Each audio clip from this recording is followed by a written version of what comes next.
नमस्कार दोस्तों, I am doctor RVS Bhadauria. आज मैं आप लोगों को फ्लिप फ्लॉप स्टार्ट कराऊंगा। डिजिटल इलेक्ट्रॉनिक्स में जो फ्लिप फ्लॉप हुआ करते हैं, बड़ा कन्फ्यूजन है इसके बारे में कि फ्लिप फ्लॉप होते हैं कि फ्लिप फ्लॉप आपको क्या होता है। जब भी आप स्टार्ट करते हो पढ़ना, तो आप मॉरिस मोनो पढ़ने के बाद जहाँ पे सीक्वेंशियल सर्किट सारे स्टार्ट होते हैं, वहाँ आप लोग परेशान हो जाते हो। जो भी एक्सपीरियंस रहा उसमें ये देखा गया कि फ्लिप फ्लॉप्स पढ़ना टफ होता है, कि सीक्वेंशियल सर्किट नहीं समझ में आ रहे हैं। तो बहुत आसान, मैं यहाँ तक आपको मान के चलूँगा कि आपको गेट्स आते हैं, आपको सारे गेट्स आते हैं, नॉट, एंड, नॉर, नैंड, ये सारे गेट्स आते हैं और आपने बूलियन अलजेब्रा पढ़ रखी है। चूँकि जो ये सिलेबस है ये बनाया गया है सीक्वेंशियल सर्किट्स के लिए। तो सबसे पहले बात होती है कि हमें ये समझना होता है कि जो चीज़ मैं पढ़ रहा हूँ वो पढ़ क्यों रहा हूँ, कि वाई फ्लिप फ्लॉप। तो पहला तो क्वेश्चन यही आता है कि फ्लिप फ्लॉप का नाम फ्लिप फ्लॉप क्यों है। अब फ्लिप फ्लॉप का नाम फ्लिप फ्लॉप क्यों है, तो वो उसके बारे में। तो अब ये हुआ क्या कि फ्लिप फ्लॉप नाम कैसे पड़ा, इसका नामकरण संस्कार कैसे हुआ। स्टार्टिंग क्या हुआ बेटा कि लगभग मेरे ख्याल से 19th सेंचुरी के बाद, 1918, 1915 टू 1920, मेमोरी डिवाइसेस जब आई, तब हम लोगों के पास सेमीकंडक्टर्स डिवाइसेस नहीं थी।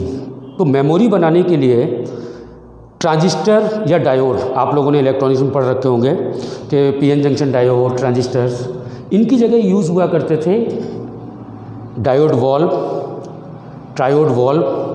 और ये वॉल्व हुआ करते थे बड़ा ही हाई पावर कंजम्पशन वाले वैक्यूम ट्यूब्स के थ्रू बनाए जाते थे। और उसके बाद जब हम लोगों ने देखना स्टार्ट किया कि अब क्या करें कि ये मेमोरी बन रही है, एक सेल जो कि 1 या 0 को स्टोर कर सके, तो उसके लिए भी आपको लगभग इतना बड़ा सेटअप बनाना पड़ता था, टेलीविज़न के बराबर, सिंगल 0 या 1 को स्टोर करने के लिए। उस समय जब साइंटिस्ट थे तो उन्होंने जब वो सेल बनाया, मेमोरी सेल, तो उसमें हाई पावर कंजम्पशन था, तो रिले लगते थे, इलेक्ट्रोमैकेनिकल स्विचेस, जो कि वोल्टेज से कंट्रोल होते थे, और इलेक्ट्रोमैकेनिकल स्विचेस लगा कर रहे थे। अब उन स्विचेस में क्या था, उनमें आवाज़ें आया करती थी। वहाँ 1-0 ये नहीं हुआ करता था कि आज जो LED आप देख लेते हो कि LED जल गई। तो अब वही प्रॉब्लम कि फ्लिप फ्लॉप का नाम फ्लिप फ्लॉप कैसे पड़ता है। तो जैसे आपको पहले बताया कि इलेक्ट्रोमैकेनिकल डिवाइसेस हुआ करती थी, ट्रायोड वॉल्व और डायोड वॉल्व से जो भी मेमोरी सर्किट बनाए गए, मेमोरी सर्किट उन्हें क्रॉस कपल्ड सर्किट बोला किया करते थे हम लोग। उनमें आवाज़ आया करती थी, रिलेज लगा करते थे, इलेक्ट्रोमैकेनिकल स्विचेस लगा करते थे। तो उनमें जो साउंड आती थी, तो किसी साइंटिस्ट ने बोलते हुए बोल दिया ये flop, this is the flop sound. तो फ्लॉप के बाद वाली जो साउंड थी उसको फ्लिप बोला गया। उसी टोपोलॉजी से जब सेमीकंडक्टर्स आए, सेम टोपोलॉजी के बाद जो सर्किट्स आए, उनका नाम चेंज नहीं किया गया, उनको फ्लिप फ्लॉप बोला गया कि फ्लिप फ्लॉप सर्किट्स है। एक्चुअली मेमोरी सर्किट्स जो बनाने थे जिनमें फीडबैक हुआ करती थी। अच्छा, मेमोरी का मतलब क्या होता है। अब आप लोग सोचें कि मेमोरी का मतलब पीछे से कुछ याद रखा जा सके। तो अब सर्किट्स क्या है कि दो तरह। What are the flip flop circuit. Flip flop circuit is nothing but the storage device जो सिंगल बिट आइदर 0 और 1, 2 स्टेट डिवाइस। 2 स्टेट का मतलब 2 स्टेट होती हैं इसकी, या 1 या 0 को स्टोर कर सकती है। आप सुनते होंगे अभी के कंप्यूटर में आ रहा है कि इतना MB, इतना GB, इतना गीगाबाइट का मतलब 8 बिट, 8 बिट। और 8 बिट का मतलब हुआ कि बिट फाइनली क्या है कि सिंगल बिट ही हुआ करता है। उसको स्टोर करने के लिए जो डिवाइसेस बनी वो हुए फ्लिप फ्लॉप्स। तो मेमोरी के लिए ये बहुत ज़रूरी थे और सीक्वेंशियल होना चाहिए। सर्किट को सीक्वेंशियल होना चाहिए कि 2 तरह के सर्किट्स हुआ करते हैं, combinational and sequential. Combinational circuit जितने भी हैं वो क्या करेंगे कि उनका जो आउटपुट होगा, या मैं ये बोल सकता हूँ कि प्रेजेंट आउटपुट होगा। प्रेजेंट आउटपुट का मतलब अभी अभी आया हुआ आउटपुट, वो प्रेजेंट इनपुट पे डिपेंड करेगा। द प्रेजेंट आउटपुट, मैं ये बोल सकता हूँ Q is the function of present input. Sequential circuit जो भी प्रेजेंट आउटपुट है वो प्रीवियस इनपुट पे भी डिपेंड करे। सीक्वेंशियल सर्किट का मीनिंग हुआ है कि पुरानी चीज़ों को भी याद रखे, और याद रखने का मतलब ही मेमोरी हुआ करती है। इसी वजह से मेमोरी डिवाइसेस बोली गई उनको। अभी आप सोचते होंगे कि ये ट्रैफिक लाइट, जैसे ट्रैफिक लाइट कंट्रोल है, तो ट्रैफिक लाइट ऐसा लगता है कि एक बार ग्रीन होता है, एक बार येलो होती है, एक बार रेड हो जाती है, बट जो येलो होती है ना वो सीक्वेंशियल होती है कि रेड के बाद होनी है या कौन सी वाली किस तरफ से, रेड के बाद होनी है या ग्रीन के बाद होनी है। इधर वाला सिग्नल है जो आपको बता रहा है कि ये वाली ग्रीन हुई है, ये रेड हुई है, इसका मतलब वो याद रखती है जो येलो लाइट। वहाँ इन डिवाइसेस की ज़रूरत पड़ती है, इन डिवाइसेस की ज़रूरत पड़ती है, इन कंपोनेंट्स की ज़रूरत पड़ती है। तो मैं यहाँ आपको ये मान के चल रहा हूँ कि आपको गेट्स आते हैं। यहाँ से मैं फ्लिप फ्लॉप को स्टार्ट करता हूँ। फ्लिप फ्लॉप क्या, आइदर फ्लिप फ्लॉप भी क्या, लैचेस। स्टार्टिंग आपको लैचेस से स्टार्ट करोगे तब फ्लिप फ्लॉप बनेंगे, और फ्लिप फ्लॉप और लैच में क्या अंतर होता है वो बाद की बात है। तो सबसे पहला कि what are flip flop circuit समझ में आ गया होगा। What are use of flip flop, use भी बता दिया।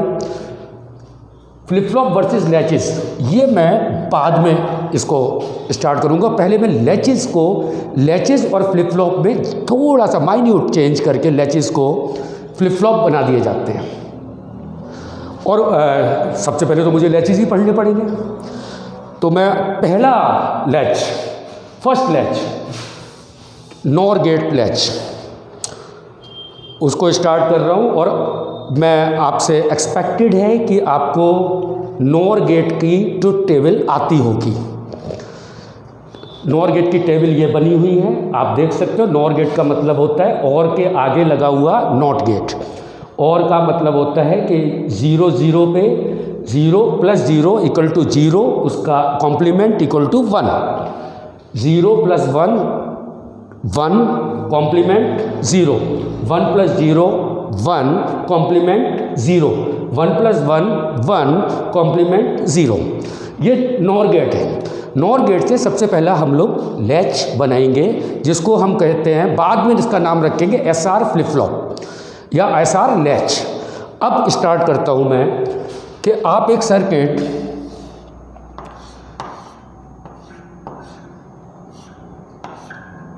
दो नॉर गेट लीजिए आप। कितने? 2 क्रॉस कपल्ड। अभी मैंने एक वर्ड बोला था आपसे, क्रॉस कपल्ड। क्रॉस कपल्ड का मतलब है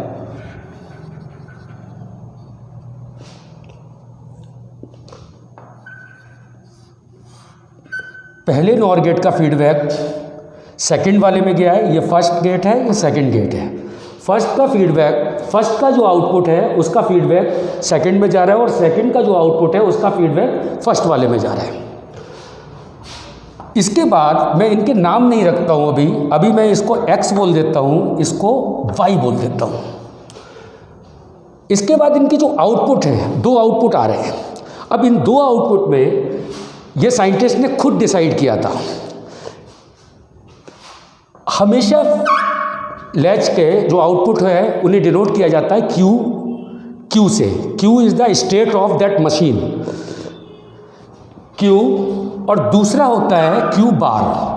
अगर इफ Q बार इनमें डिफरेंस, अगर Q और Q बार सेम हो जाए तो वो कंडीशन फ्लिप फ्लॉप को फॉलो नहीं करती, लैचेस को फॉलो नहीं करती। इस चीज़ को आपको याद रखना पड़ेगा। अब सबसे ज़्यादा बड़ा कन्फ्यूजन क्या होता है, हम जब कॉम्बिनेशन लॉजिक सर्किट पढ़ते हैं बड़ा आसानी से निकाल लेते हैं चीज़ों को, बट जब ये सीक्वेंशियल सर्किट आते हैं इसमें क्या है कि टाइमिंग की प्रॉब्लम है कि टाइम के बाद, किसी टाइम के बाद x y, मान लीजिए आपने y को 0 रखा, x को 0 रखा, मान लीजिए 0 रखा, इसको 0 रखा, तो कुछ ना कुछ तो q आएगा, आइदर 1 और 0। अब जो भी q आएगा वो q फिर से फीडबैक के थ्रू सेकंड गेट में जाएगा, उसके अकॉर्डिंग क्यू बार नया बनेगा और फिर वो क्यू बार फिर इधर आएगा, उसके बाद फिर नया क्यू बनेगा। तो जो बाद में नया वाला क्यू है उसको मैं कहूँगा Qn+1। उसको क्या बोलूँगा?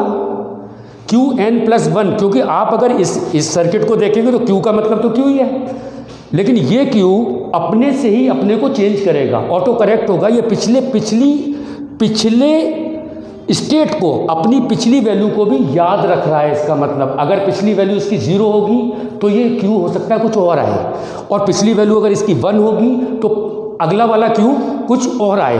अगला पिछले वाले पे डिपेंडेंट है, इसका मतलब है this is the memory cell, क्योंकि ये मेमोरी को याद रखता है और मेमोरी का मतलब ही होता है याद रखना। तो अब मैं यहाँ पे इसी क्यू को दो तरीके से लिखूँगा। दो तरीके का मतलब, एक को लिखूँगा Qn का मतलब पिछला वाला क्यू, और एक को लिखूँगा Qn+1, इसका मतलब अगला वाला क्यू। अब अगर आप प्रेजेंट में बात करते हैं कि Qn+1 को प्रेजेंट मानते हैं तो क्यू को मानेंगे पास्ट, और अगर आप क्यू को प्रेजेंट मानते हैं तो Qn+1 को मानोगे फ्यूचर। तो वो आपके ऊपर है कि जिस तरीके से भी आपको समझना है। तो मैं केवल यहाँ पे पहली जो टेबल जो हुआ करती है, लैच की फर्स्ट टेबल जो हुआ करती है, उसको बोलना करते हैं हम लोग कैरेक्टरिस्टिक टेबल। कैरेक्टरिस्टिक टेबल, अब कैरेक्टरिस्टिक टेबल आपने डिजिटल पढ़ा हुआ है, मैं मानता हूँ कि आपने मॉरिस मैनो ख़त्म कर रखी है, उसके बाद डिजिटल सिस्टम डिजाइनिंग पे आप जा रहे हो, तो आप सीक्वेंशियल सर्किट की तरफ जा रहे हो।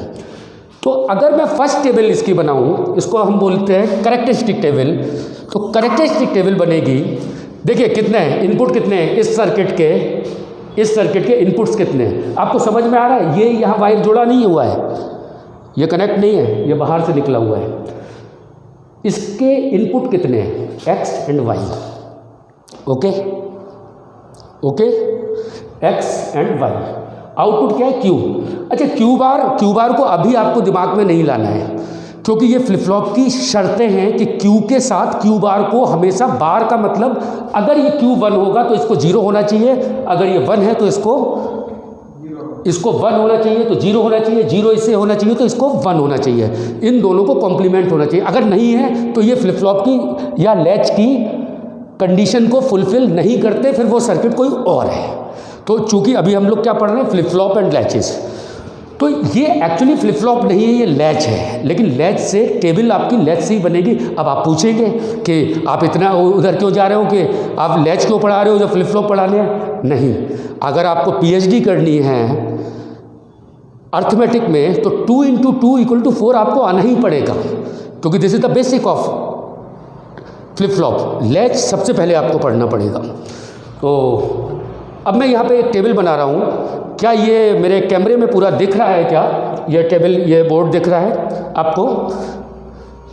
मैं बनाता हूँ एक टेबल X, Y और Qn में, और इसका आउटपुट लेता हूँ Qn+1। इसको बोलते हैं कैरेक्टरिस्टिक टेबल। कैरेक्टरिस्टिक टेबल जो है X, Y, Qn। अब इसके इनपुट क्या लेना है मुझे? दोनों इनपुट X, Y, यही इनपुट में भी ले रहा हूँ, यही आउटपुट में भी ले रहा हूँ। और ये मेनली प्रॉब्लम कहाँ बच्चों को आती है, वो बच्चे आप लोगों को जो प्रॉब्लम जो आती है कि Q को सर क्या लिख रहे हो आप, Qn लिख रहे हो या Qn+1 लिख रहे हो? एक्चुअली यही Q घूम के जब दोबारा से Q अगला वाला बनाता है इस टेबल, तो उसको मैंने Qn+1 बोल दिया है और पिछले वाले को बोल दिया है Qn। कॉम्बिनेशन लॉजिक में कोई प्रॉब्लम नहीं है इस तरह की। समझ में आ रहा है सर? ठीक आपको। तो अच्छा, ये तीन वेरिएबल है, 3 वेरिएबल में टोटल कॉम्बिनेशन बाइनरी में कितने हो सकते हैं? 8, 2 to the power 3, total 8 combination हो सकते हैं। और वो 8 कॉम्बिनेशन बहुत जल्दी लिख रहा हूँ कि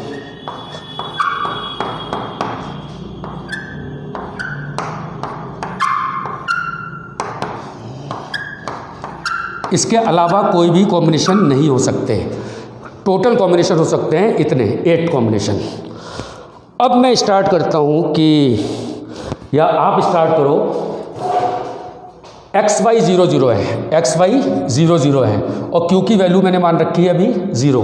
अब जरा देखते हैं, वो नॉर गेट की वो रही टेबल आपके पास 0, ये 0 गया इधर से, यहाँ से इस गेट पे, ओके, कंफ्यूजन ना हो।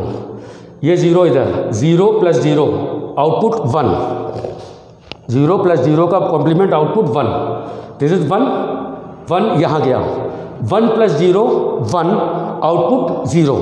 इसका मतलब है कि जब ये घूम के 0 आया QN, उसके बाद उसने फाइनली क्या बनाया, उसके बाद भी 0 ही बनाया उसने। तो मैं क्या लिखूंगा, QN + 1 को 0।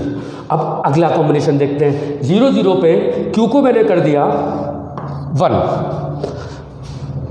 1 + 0 ये 1।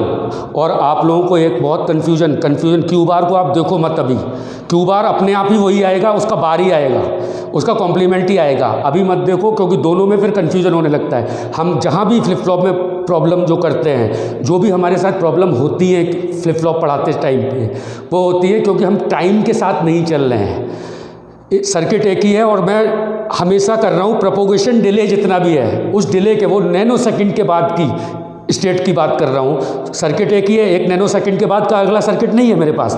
इसलिए फिर से देखते हैं, चलिए 1 + 0, 1 + 0 क्या लिखा हुआ है वहाँ पे, 1 + 0 का नॉर गेट का आउटपुट क्या है 0, 1 + 0 1 का बार 0, वो अपने आप ही आ जाएगा, 1 का 0 आ गया यहाँ पे 0, 0 + 0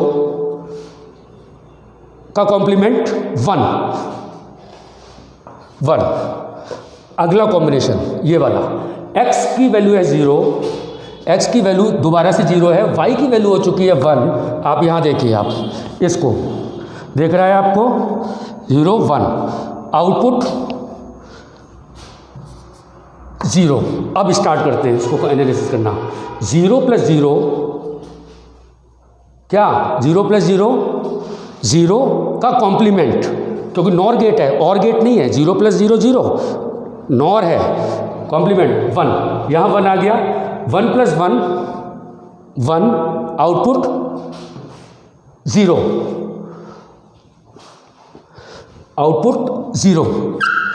देन अगला कॉम्बिनेशन, अब मैं क्योंकि इसको ख़त्म करके, क्योंकि नेक्स्ट लेक्चर बहुत टाइम हो रहा है, आराम से समझना है, क्योंकि पहली चीज़ अगर आपने आराम से समझ ली तो उसके बाद तो फिर बहुत आसान है, क्योंकि फर्स्ट बिल्डिंग ब्लॉक यही है और इसी के सहारे सारे के सारे फ्लिप फ्लॉप बनते हैं। उसके बाद अगला कॉम्बिनेशन क्या है, 0 1 1, ठीक है, x की वैल्यू 0, इसकी वैल्यू 1, आउटपुट QN की वैल्यू क्या है, अब मैंने माना है अभी 1 मिनट, किस वाला, इस पे आ गया 1। चलिए देखते हैं, 1 यहाँ गया, 1 + 0 1 कॉम्प्लीमेंट 0, 0 यहाँ पहुँचा, 0 + 1 1 का कॉम्प्लीमेंट 0, यहाँ पे क्या हो गया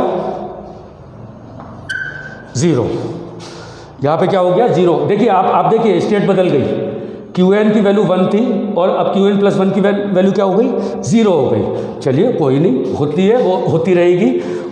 अगला कॉम्बिनेशन, अगले कॉम्बिनेशन पे मैं देख रहा हूँ कि 1 x की वैल्यू 1, x की वैल्यू 1, y की वैल्यू 0, q की वैल्यू 0, 0 + 1 0 + 1 1 का कॉम्प्लीमेंट, क्योंकि नॉर गेट है, 0 + 1 1 का कॉम्प्लीमेंट 0, 0 + 0 का कॉम्प्लीमेंट, 0 + 0 का 0 हुआ, कॉम्प्लीमेंट क्या हुआ, कॉम्प्लीमेंट हुआ 1। तो इसका मतलब आ गया क्या बाद में, फाइनली क्या आ गया 1, ये आ गया 1 यहाँ पे। This the QN + 1। आप फिर से आप देख लीजिए कि QN और QN + 1 का अंतर क्या है। QN रखता हूँ मैं एक, उसी घुमाता हूँ, उसके बाद दोबारा क्या आ जाता है वो QN + 1, केवल मुझे QN + 1 से मतलब है।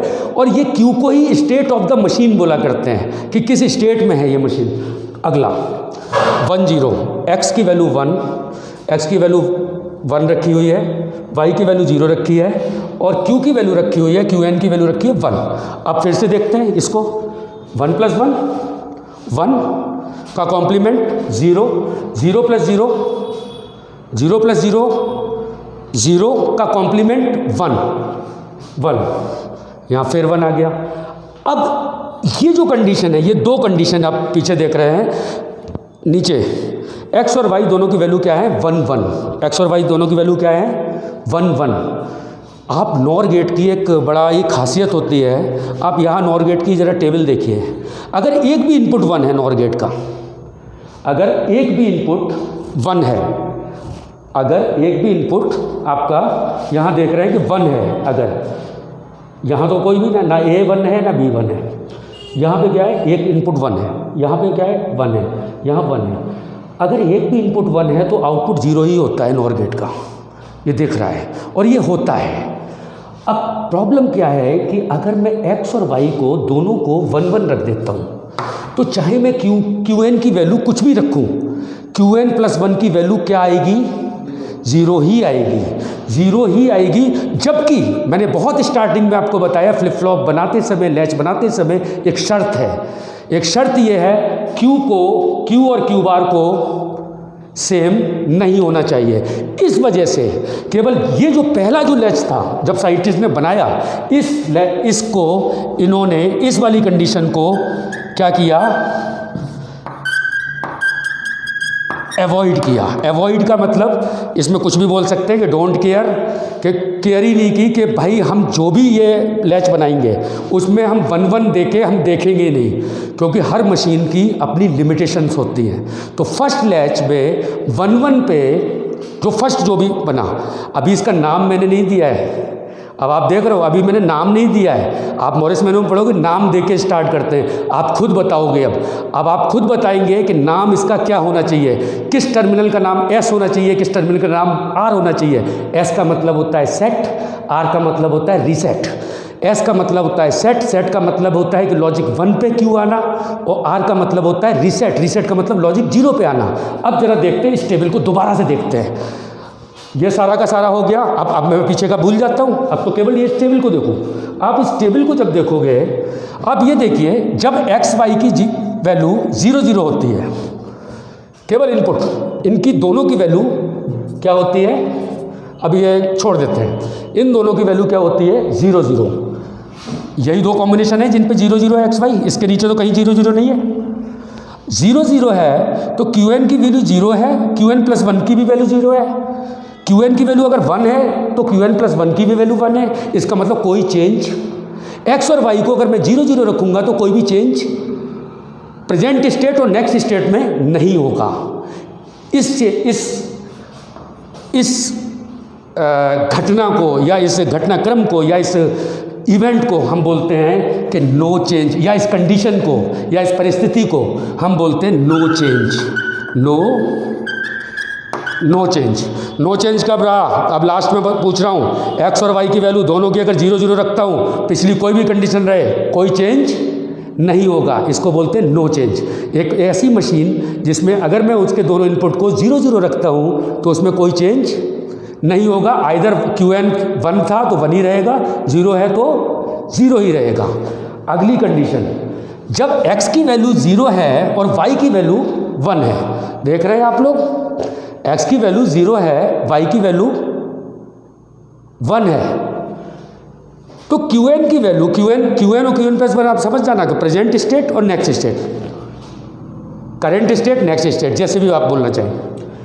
0 थी तब भी 0 हो गई नेक्स्ट स्टेट, और 1 थी उसके बाद भी 0 हो गई। इसका मतलब फोर्सफुली अगर मैं x की वैल्यू 0 रखता हूँ, x की वैल्यू 0 रखता हूँ, y की वैल्यू 1 रखता हूँ, क्या हो रहा है कि पिछली कंडीशन कुछ भी रहे, पिछली कंडीशन कुछ भी रहे, नेक्स्ट जो स्टेट होगी वो 0 ही हो जाएगी, चाहे वो 1 रहे, आइदर 1 और 0, उस पर क्या हो जाएगी 0। इस कंडीशन को साइंटिस्ट ने नाम दिया, या फ्लिप फ्लॉप जब बना रहे थे या लैच बना रहे थे उसका नाम दिया रीसेट, कि फ्लिप फ्लॉप क्या हो जाएगा रीसेट हो जाएगा, तो उसको बोला गया रीसेट। क्या बोला गया, वैसे भी आप जानते हैं कि रीसेट का मतलब होता है कि सारी चीज़ें खत्म कर देना, 0 0, कि पिछली वैल्यू आप देखिए कितना मतलब beauty of the sequential circuit, कि आपके पास अभी 2 कंडीशन बची है कि आपको नो चेंज की कंडीशन में लाना है, तो एक्स वाई को 0 0 कर दो, आपको लाना है किसमें, रीसेट की कंडीशन में। तो x को 0 कर दो, y को 1 कर दो, तो डेफिनेटली वो रीसेट हो जाएगा, 0 हो जाएगा, पिछली कुछ भी रहे कंडीशन। इसके बाद अगली आप देखोगे, आप खुद अगर यहाँ तक आपके समझ में आ गया है तो अगली का नाम भी समझ में आ जाएगा आपको कि x की वैल्यू 1 रहे, y की वैल्यू 0 रहे, x की वैल्यू 1 रहे, y की वैल्यू 0 रहे, पिछली 0 थी तब भी 1 हो गई, पिछली 1 थी तब भी 1 हो गई, तो इसका नाम आप खुद समझ सकते हो। अगर उसका नाम रीसेट था तो इसका नाम क्या होगा, सेट। पिछली कोई भी कंडीशन रहे आपकी, पिछली कोई भी स्टेट रहे, बट अगर आप क्या कर रहे हो, x की वैल्यू 1 रख रहे हो और y की वैल्यू 0 रख रहे हो, अभी 4 ही कंडीशन बनेगी, ज़्यादा नहीं बननी है। x और y देखना ना, अभी तो ये तो करेक्ट टेबल है, इसके बाद आ जाएगा आपके पास कि x और y की वैल्यू 0 0 रखा तो नो चेंज, x की वैल्यू 0 रखी, y की वैल्यू 1 रखी, इसका मतलब 0 हो जाना है, उसको रीसेट हो जाना है। x की वैल्यू 1 रखी, y की वैल्यू 0 रखी, तो क्या बन गया, सेट। ये इस कंडीशन को बोलते हैं सेट। और इसको क्यों हटा दिया, क्योंकि वो मैं आपको पहले कारण बता चुका हूँ। तो अब आप देखो, केवल फाइनली अगर मैं देखूँ तो इसको अगर सब कुछ हटा दूँ इसको, और उसके बाद भी मैं ये कह सकता हूँ कि एक फ्लिप फ्लॉप था। अच्छा हाँ, अब इसमें SR नाम, अभी ये इसका बताया नहीं कि इसका नाम SR लैच है। नाम कैसे डिसाइड करते हैं, नाम ऐसे डिसाइड करते हैं कि जैसे x और y मैंने नाम दिए, आप ये देखिए कि x 0 है या y 0 है।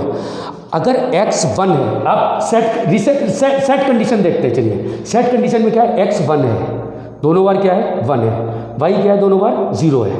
अगर x 1 है, x 1 है, y 0 है, तो सेट होते हैं। तो ये क्या है, स्टेट सेट होना है।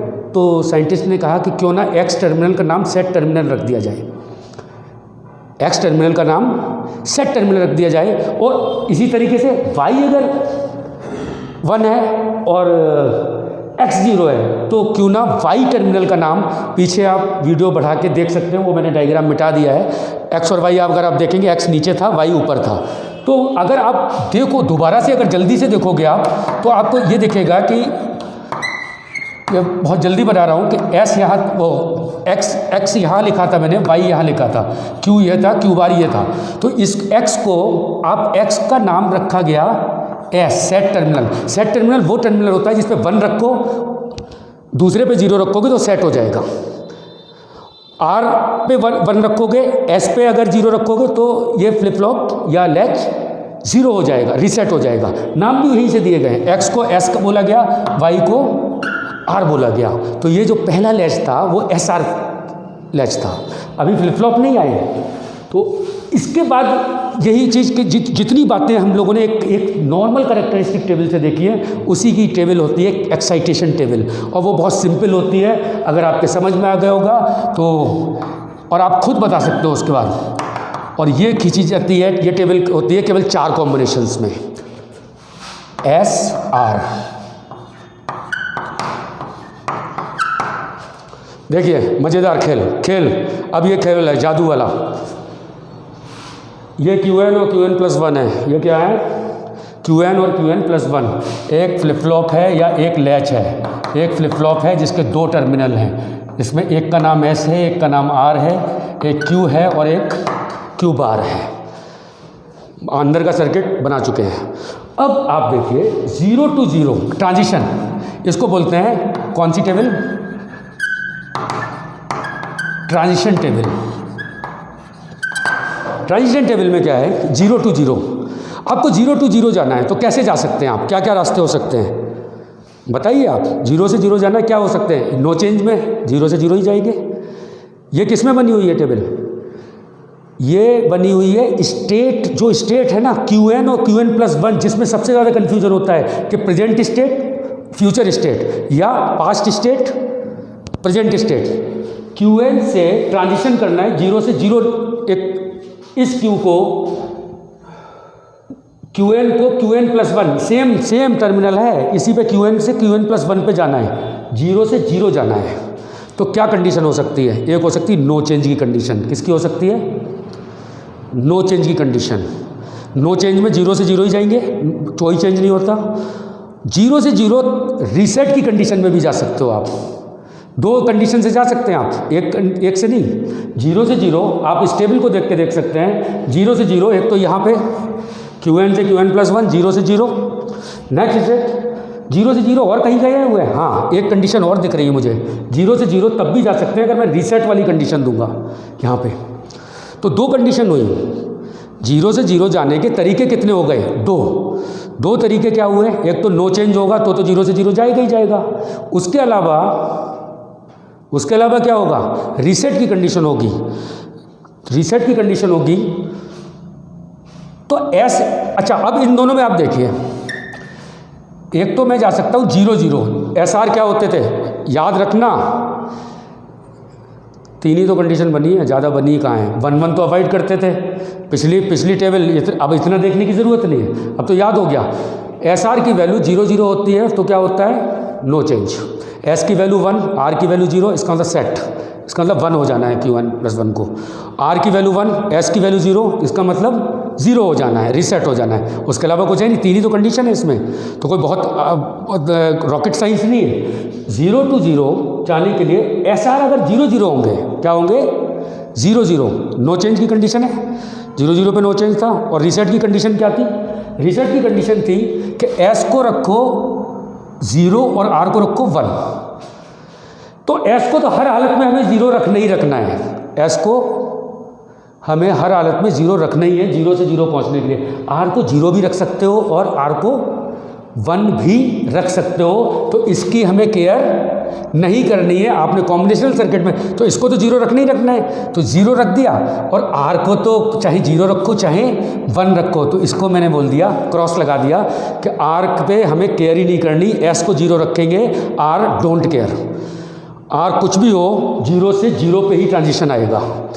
इस मशीन का प्रीवियस स्टेट और प्रेजेंट स्टेट में मुझे 0 से 0 पे अगर कूदना है तो एस को 0 रख दो, एस को 0 रख दीजिए। आर को चाहे 1 रखिए चाहे 0 रखिए, हम 0 से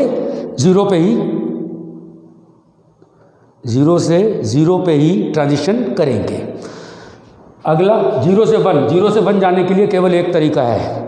0 से 1 जाने के लिए केवल एक तरीका है, वो है सेट तरीका। सेट में क्या था? सेट में S1 था। आप इस टेबल को देख के देख सकते हैं, यहाँ पे कहीं ना कहीं मिल जाएगा आपको। S1 था। अब XY को मैं SR भी लिख सकता हूँ। S1 था, R0 था, 0 से 1। 0 से 1 जाने का तरीका आप और कहीं और नहीं देखोगे।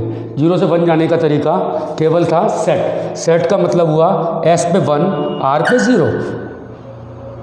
1 से 0 जाने के लिए केवल और केवल रीसेट, केवल और केवल एक जगह मिलेगी आपको 1 से 0 पे जाने के लिए। 1 से 0 ये कंडीशन 1 से 0 रीसेट। तो रीसेट का मतलब हुआ 0 1। 1 से 1 जाने के लिए अगेन दोबारा वही चीज़ आ जाएगी। 1 से 1 जाने के 2 तरीके हो गए। 1 से 1 जाने के 2 तरीके हो गए। नो चेंज में भी 1 से 1 जाएंगे और सेट कंडीशन में भी 1 से 1 जाएंगे। सेट कंडीशन क्या होते हैं? नो चेंज में क्या होता है? नो चेंज होता है 0 और 0 दोनों, SR दोनों 0 0 होने चाहिए। सेट क्या होता था? सेट कंडीशन क्या होती थी? कि सेट कंडीशन होती थी कि इसको रखना पड़ेगा अपन को क्या कि 1 और इसको रखना पड़ेगा 0। तो यानी कि आप S में चाहे S को चाहे 0 रखो चाहे 1 रखो, लेकिन R को 0 रखना है। तो S को चाहे 0 चाहे 1 का मतलब क्या हुआ? चाहे 0 चाहे 1 का मतलब है डोंट केयर। S का कोई भी केयर करने की ज़रूरत नहीं है। S को कुछ भी रखो, R को 0 कर दोगे तो 1 से 1 चले जाएंगे। This is transition table of this. लेकिन यहाँ पे एक प्रॉब्लम है और ये बहुत बड़ी प्रॉब्लम थी इस लैच की, SR फ्लिप फ्लॉप की या SR लैच की, क्योंकि इसमें एक कंडीशन हम लोगों ने क्या की थी? अवॉइड की थी। ये अवॉइड भी क्यों की जाए, इसका खामियाजा कौन भुगतेगा? एक सर्किट बनाते हो और उसके बाद हम कहते हैं कि अवॉइड करना है मुझे इस कंडीशन को। तो अवॉइड अगर आप कर रहे हो किसी मशीन को, तो इसकी वजह से आगे जो बना वो JK फ्लिप फ्लॉप बना। और JK का नाम मैं आप लोगों को बता दूं, आप कोयरा पढ़ते हैं, आप नेट पे देखते हैं, आपको लगेगा कि जैक कॉलिस ने बनाया था, इस वजह से था। ऐसा कुछ नहीं है, ना इनके नाम ऐसे हैं। JK एक्चुअली लीस्ट इस तरह के वेरिएबल्स हैं कि जो सबसे कम यूज़ किए जाते हैं डिजिटल इलेक्ट्रॉनिक्स में। ABCD बहुत यूज़ करते हैं, मैथ वाले भी यूज़ करते हैं सब, PQRS, अच्छा Q यहाँ पहले ही यूज़ हो चुका है, फ्लिप फ्लॉप में Q पहले ही यूज़ हो चुका है, PQRS में तो फिर Q यूज़ नहीं हो सकता था, PQ नहीं हम बोल सकते थे।